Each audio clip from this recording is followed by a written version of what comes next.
দেখেন গরুর পূজা কিভাবে শুরু হয় পৃথিবীতে প্রথম।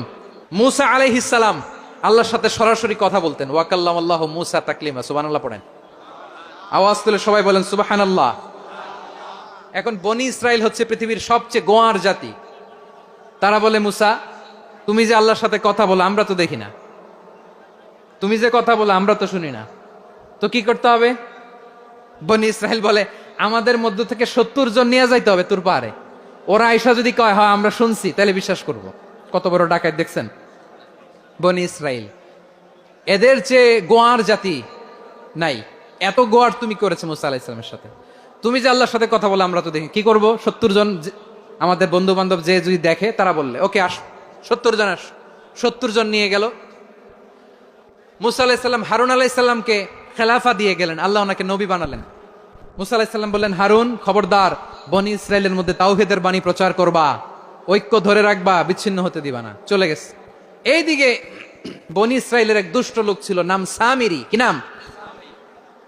সামিরি। সে সবাইরে বলল তোমাদের স্বর্ণগুলো ফালাও। স্বর্ণগুলো ফেললো, বনি ইসরাইলের স্বর্ণগুলোকে গলিয়ে সে একটা গরুর বাচ্চা বানালো। গোবৎস। কিসের বাচ্চা? দেখেন গরুর পূজা কিভাবে শুরু হয় পৃথিবীতে প্রথম। গোবৎস পূজা, গরুর বাচ্চার পূজা কিভাবে। সে স্বর্ণ গলি গরুর বাচ্চা করে, জিব্রাইল আলাইহিস সালাম যে জামিনে এসেছিলেন, ওই ফেরেশতার পায়ের নিচের একটু মাটি সে বুদ্ধি করে প্যাকেটে রেখে দিছিল।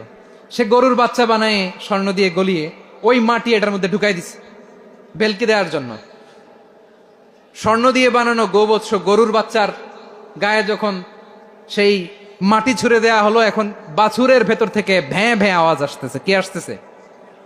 সবাই তো অবাক।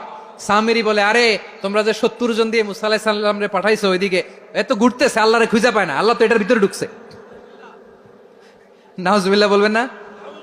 তোমরা যে 70 জন দিয়ে পাঠাইলা, 70 জন নিয়ে মুসা আলাইহিস সালাম খালি ঘুরতেছে, আল্লাহরে পায় না।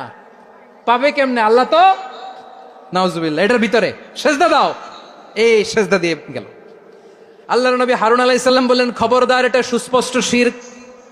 আল্লাহ সব গুনাহ মাফ করে, শিরকের গুনাহ মাফ করে না, খবরদার তোমরা থামো। কে শোনে কার কথা? এই যে যেমন এখন আপনারা আমার কথা শুনতেছেন না? শুনতেছেন?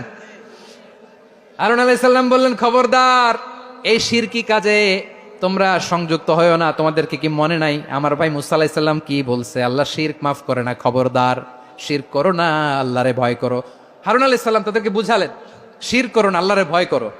শুধু এতটুকুই তিনি বুঝালেন, দাওয়াতি কাজ পালন করলেন, কিন্তু প্রতিরোধ করেন নাই, সশস্ত্র সংগ্রামে লিপ্ত হন নাই, বাধা দেন নাই। কারণ গৃহযুদ্ধ বেঁধে